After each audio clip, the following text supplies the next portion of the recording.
Hey, all 28 millimeter RPG here. Once again, okay, just to let you know, this is what I call my drag and drop videos, where I don't do any editing to them, so they're just my free um, ramblings on things. This is about sandboxing in a fantasy game. So, sip some coffee here, and away we go.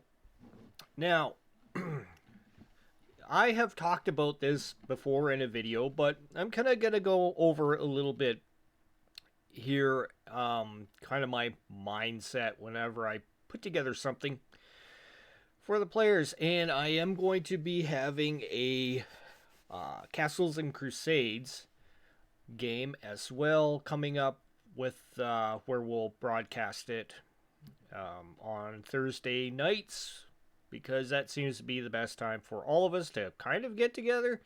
We all either have jobs and stuff like that, so sometimes it becomes a challenge to actually get the full group together here. But we get there. We'll be together this Thursday coming up. So we've missed a couple of weeks there where I had issues with my eyes and then we had issues getting the players available for that time. So stuff like that happens. So let's start off with I do use some programs to go ahead and put together some like a map or something.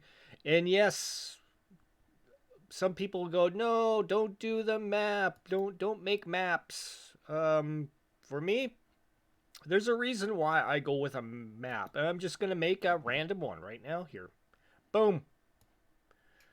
Here is our world. This is what our world looks like.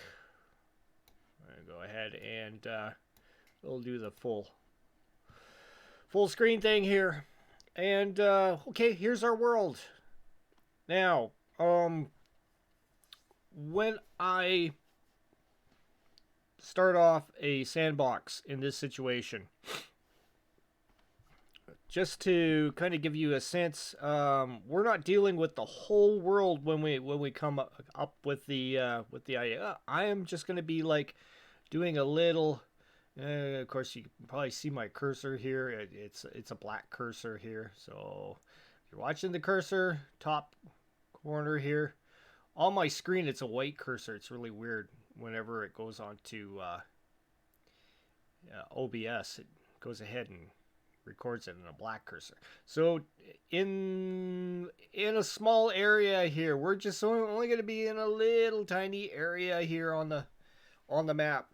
But as a game master, when you look at the surrounding areas that correspond to the small area that you're going to start in, it gives you a ton of ideas. Tons of ideas. How the trade's going to work, what kind of if it's flat land that they are on here, then this flat land is going to be more partial to farming. If it's in the mountains, it's going to be more partial to mining and stuff like that. Also affects how many people that you're going to encounter. Like in the mountains, you're going to encounter less people than say on the plains.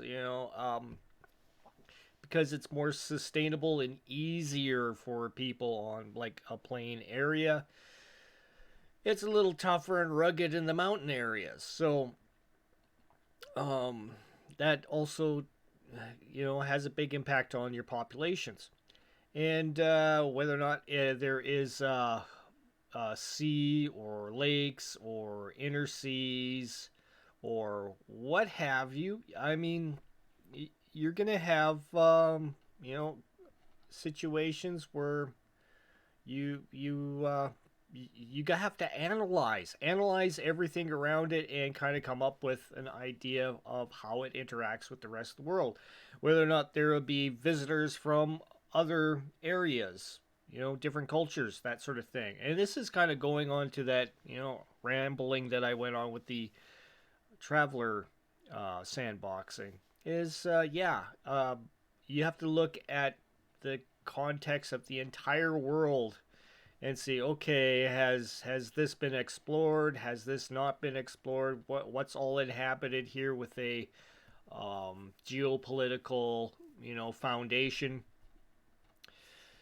Um, so yeah, I usually start off players in a place with bottlenecks, like island. Islands are good.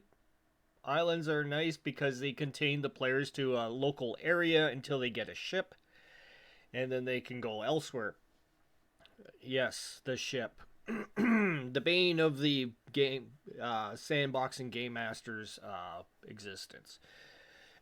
so, um, so the players are, try and put them in a situation where they are a little confined, but bottlenecked. I'm using bottleneck. You're not railroading them; it's bottlenecks. And there are mountains here. They are tough to cross. There's water here. You'll have to swim, and you may not swim very far before you drown. And there's things that players can do, can't do, especially in their lower levels and stuff like that. And yeah, with fantasy, most of them are level based. So unlike Traveler, where it's basically you have a character and it does evolve slowly, but there's yeah, it's not reliant on levels. Everybody can play together, no matter what the experience level of those players are.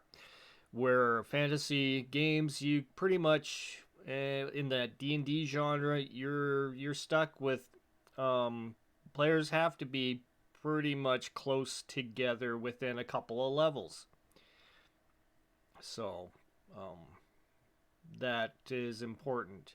And so the magic that they carry and all that stuff, you take that in consideration, whether or not they can cross these areas of bottlenecks with their magic. And yeah, you let them if that happens, or you may have reasons that that magic doesn't function that way or whatever. It all depends on how you are as a game master. I'm not telling you how to game master your game. I'm just giving you insights on just the sandbox itself. So, little regional area. That's where I would. That's where I would concentrate on. Let's go to some different. I'm showing you cool programs and stuff here that are available. This is from Pro Fantasy. This is the Fractal Terrains 3 Plus. So this one generates all kinds of stuff. And yeah, same thing here.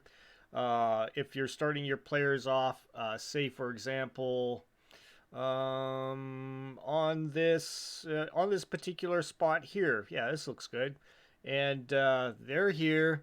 And you will know that if they're starting on a coastal town, they're going to have interactions with other empires that are coming in and trading and stuff. So you're giving this kind of flavor that, oh, there's activity and stuff like that. And once again, NPCs. NPCs are going to be your main focus as a game master. That's the only thing you as a game master directly control. So you give all the NPCs motivations, goals, what they're trying to do, and that keeps a consistency within your NPCs. So you know as a game master how to play them. Because if you don't, you'll just get lost. And write notes down, because NPCs will change their direction sometimes.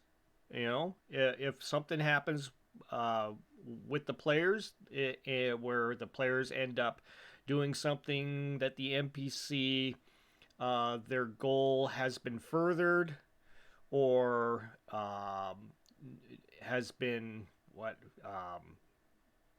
diminished in some way, or deviated from, then they will seek a different route and pursue a different avenue of achieving their goal. So keep those notes in mind. I have a notebook that I write stuff down as players are playing, no matter whether or not it's science fiction or fantasy. And I write stuff down, and you might see that in some of the live action videos that we do, where I'm looking down and I seem to be doing stuff as they are. Yeah, that's me writing stuff down. So I'm getting things set up on how other NPCs are reacting, and kind of giving a graph of pluses or minuses towards different players. In relationship to that particular NPCs. So, and that's my fun in the background. You don't have to have this entire map. Once again, you don't have to have this entire map for your players. You don't need. You just need the little tiny area, and because the restrictions in the technology, NPCs are only going to know the regional area here. Sages might know a lot more about the extents of the region, and some scholars will know particular things about the unknown areas that they have heard about and have collected data on and written books about on their theories and that sort of stuff. And you know and they might have more information or some guess theories, guesswork theories on those areas, and could give that information to the players as well. And also have gathered information from the various trading partners that occur through the lines of trade up and down the coastlines and stuff. So every time you introduce some new information about locations in each of these regions to the players, you are giving them more ammo to go out there. So if you do not want them to go out there, don't mention that area here. Don't mention this area here. Don't mention this area. Just mention local stuff, because that's where players get their information from, is you as a game master. So if you do not tell them that there is a lake over here, they will not go to that lake over there unless they travel many days, many miles, many weeks, and then finally reach these lakes over here. And sure, they're exploring and having fun. Put together some ideas of the ecology around the region, so that you have something that you can. And I don't use random. I don't use random tables. I do have ideas of. I write down different situations that could come up uh, with the geology. Whether or not there is quicksand. Everybody loved quicksand back in the 80s. That was a big thing. Watch out, quicksand, man. That was that was news back then. So, yeah, you ended up being more concerned about quicksand when you were a kid, because it was a thing that came up in shows and movies and stuff like that. And you know, um, flora, fauna, that sort of thing. Create some interesting notes on some situations that might occur with any of that. Landslides. I've even been in a situation where an area was impacted, so it would end up being a landslide situation. And yeah, when you're walking on that kind of area, it's like walking on a waterbed. It's like every time you're stepping down, the land is kind of shaking, and yeah, it's very very dangerous. And I had to be a security guard in one of those situations back in BC. It was pretty horrendous. but we got paid good for that. So we were basically looking out for looters in the area and reporting if there was any kind of that activity. So we were watching over the abandoned residences at that time. So yeah, you could, and that's a scary situation. And if you've lived life for a while, you'll encounter different situations like that. So get outside, you bums. Don't stay in the basements of your mom's house. Get out there and experience some interesting things out there, because there are lots of interesting things that occur. And observe local surroundings. Look at how people interact with each other, and use that in your game too. Go to the mall. Go see how people talk to each other, and how they create conversations. Use that information. Write stuff down.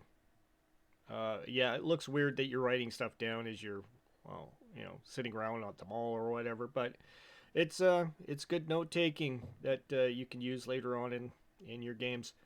And yeah, um, so yeah, the map is just for your GM confidence.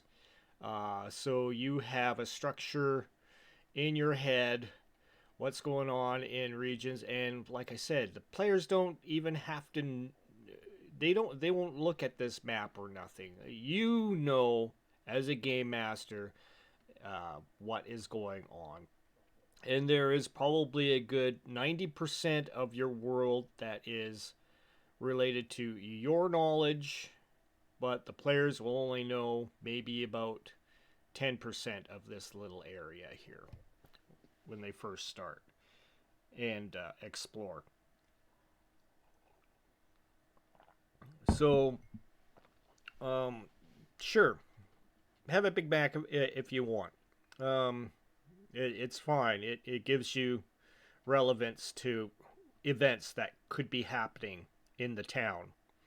You know, visitors from other areas, or whatever. It gives life to your game. So enough of that one. Worldographer, very very good. This from Inkwell Ideas. Let's make a new world kingdom map and generate the map. Yeah, with the train. Do do do do do do do do. There we go. We have a map. Yay! We are ready to roll. Let's go, players. So, this is very good software. I like it. Very easy to make a sandbox right away. And yeah, it doesn't look pretty as far as your players will be concerned. And let's generate some nations and empires. There we go. We'll add that. Okay, off screen. Okay, now we have some. Now we have some random stuff. So let's start them in Weisfurt. Let's go to features. Oops, select Weisfurt. Can I select that thing? Come on. There we go. Weisfurt. Let's look at the notes of the selected. Okay, showed up on my other screen here. At Weisfurt, we know that this is all. This randomly generates stuff, so it makes it really easy to do stuff. Plus, you can go ahead and change all this stuff if you want. I don't like the idea that the town guards are trustworthy from the top to bottom. I want them to be corrupt or whatever. And I don't want this to be matriarchy or whatever. Or you do want it to be a matriarchy. It all depends. And you can put all your notes in here. You can also go into further detail. Let's go to world to continent. Continent look. Say okay. It's going to generate it into a continent. And now our hexes have gotten uh, much bigger. I mean, our this was the hex that you've seen before. So Westford is there. Now we can position Westford into its ideal location. We might not want it here. We might want it over here instead. So it's in the middle of the jungles. And yeah, this is a cool program, and all the players will need to know if they start at Westford is this. They are here next to the jungles. No, we'll put it over here. They are here in kind of grasslands surrounded by jungles. Alrighty. And now you're going to have to think about how the inhabitants live in this environment, what the dangers are of living in the jungles and all that stuff. You're going to have a lot of fun with that. We're going to put like big giant pyramids and everything here. We're going for the Aztec kind of culture that has advanced into iron weapons and stuff. And cool. And they are, yeah, the matriarchy. So there is the goddess regent of this area. And she is represented by the snake god or whatever. And, or snake goddess. So, you're coming up with ideas because of the area, and write down notes. Write notes down. You gotta write the notes down. So, if you don't write notes down, what are you doing? You must write notes down. Either use the program to write notes down, or use your pad and piece of paper to write notes down. It's entirely up to you. But write notes. Make sure you detail NPCs. Once again, NPCs. It's vital. Also, just to let you know, we can, if you're ever using this program, you can alter all this stuff. I can make an inlet come in here so it becomes a coastal town, just by happenstance. So the more detail you get on these hexes, or and you can go even further. You can go from continent to kingdom or province, which divides these hexes up into even more hexes, and you can put more stuff in the area that's more kind of detailed if you want to. It's entirely up to you. This is a very good program for that. So I like this program. It's great. And you can also generate dungeons, and you can generate battle maps, village maps, town and village maps, all that stuff. It'll do it automatically, or you can randomly generate stuff until you see something that you kind of like, and then go ahead and alter it a little bit, and it's no problem. Or you can basically take the map that you had seen from Fractal Mapper there and superimpose it over top of this entire graph here, and recreate it on as a hex world instead, and then do that. That's always a cool idea if you want to instead piece together your game that way, hex by hex. And like I say, this is not a map for the players at all. Don't show the players this map. Don't. This is for you, the game master, so that you can let the players know that basically, from your description, that this is what they see surrounding them. They are in a plateau of grasslands, giant pyramids, a fairly sizable population, lots of snake goddess uh, idols, statues, that sort of stuff. Lots of inlaid gold and obsidian, that sort of stuff. You know, you make shit up. Write it down so you're not fumbling through it like I am right now. You know, coming up with it out of you know out of your brain, and then you're more fluent in how you're describing stuff. And then yeah, and they speak the strict dialect of German because it's called the Weisfurt. German Aztecs, I guess. Uh, I kill myself. Anyways, yeah. So just concern yourself about the region for the players when they first start out. They don't care about all that politics and blah blah blah. They're just there to be described stuff because that's your job as the game master. Describe stuff and be the NPCs. So always work on NPCs, give them motivations, all that stuff. Work on the details of how this snake goddess regent runs her area here. And yeah, you could have like sacrifices going on and that sort of stuff. You go full on Aztec-y if you want. Pull stuff from different lore of the different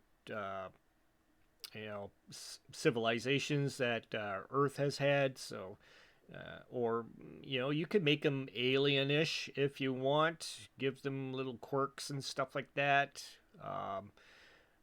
Perhaps there's all kinds of stuff you can do. You just have to just look up stuff on cultures, different cultures and things like that. Different African cultures, different cultures from the Central Americas, different things, even Eastern cultures in like around Cambodia and stuff like that. Look up the different things that make them quirky and make a list of stuff like that makes things interesting, not atypical of what you normally see, and represent that in your game as well. Just to make it interesting enough for your players to stick around to create the sandbox into a campaign, which would be interesting enough for them to stay with you. And yeah, give them I always like to put players into a middle of a situation at hand. Like they could be exploring some sort of temple. Have them at this abandoned ruined temple or something off in the distance here, and from that area, from that situation, they're right in the middle of descending into the depths of this ruin with a group of other people, and say it's some sort of a ran by a caravan master who has them go down to go ahead and find some artifacts and bring them back up for them, and they're getting paid apparently good money for this. So that's where they're going. They're just descending down the ropes into the depths of this ruin, and start from there. And yeah, and then it goes from like I say, a typical bad Tarantino movie where everybody's once again dying. They end up in a situation where where they're riding the cart back, and in the back of the cart, one of the players is screaming from a stab wound in his stomach, and they're listening to the radio with "Tie a Yellow Ribbon Round the Old Oak Tree," and yeah, it goes from there. Um, So that's my take. Just start in a little area, work with the region, but as the game master mindset, think about how it's interacting with the region here, where the trade is coming from, what kind of interesting interactions may be occurring in that location due to visitors or whatever. There could be a visitor caravan that shows up of some fancy nobles that, oh, suddenly they had somehow done a some sort of grievance, some sort of forbidden action that the snake goddess queen has deemed as, you know, horrible in the eyes of the snake goddess, and they will sacrifice the entire caravan to the goddess. And yeah, your players return to that situation. They think, well, are we going to abide by state goddess here, or are we going to help these caravan people? And that's where, you know, NPCs, you gotta have, you know, have an idea for the caravan leader of this foreign world culture that has been visiting and is suddenly dismayed because he's about to be sacrificed and all this stuff. So the players can do stuff if they want to, or that could go off to the side, but always detail NPCs, because NPCs will drive your entire story, because that's you as the game master. That's the only driving force that you have, other than the bottlenecks around here, and in the, you know, the ruins and stuff, or the interesting things that you put around in this area. So um, just just go with that. Don't get into massive details about areas that they will never run into ever in the entire campaign. That happens because that's just kind of a waste of time. But make notes about the areas around, so that you are set once again for at least one game session of things that they could be doing while they are getting to that location that you have yet to flesh out. So do that. Always be prepared somehow with something that will soak up the time but be interesting, so it doesn't feel like a waste of time. So um, just do that. That's my advice for sandboxing in that way. And that's pretty much all for. Yeah, hopefully you liked some of this, uh, you know, rambling and seeing some different programs that do different things. Cool stuff. Um, Once again, if you have questions on where it is, just you know, put a comment in there, and I'll type in the website for each thing that you're interested in pursuing, and seeing how much they cost and all that stuff, and go from there. You guys take care, and if you think any of my rambling here has any relevance and you haven't subscribed, well, then subscribe, please. And that's all I have to say about this. Alrighty, you guys have an awesome day. Thanks. Bye.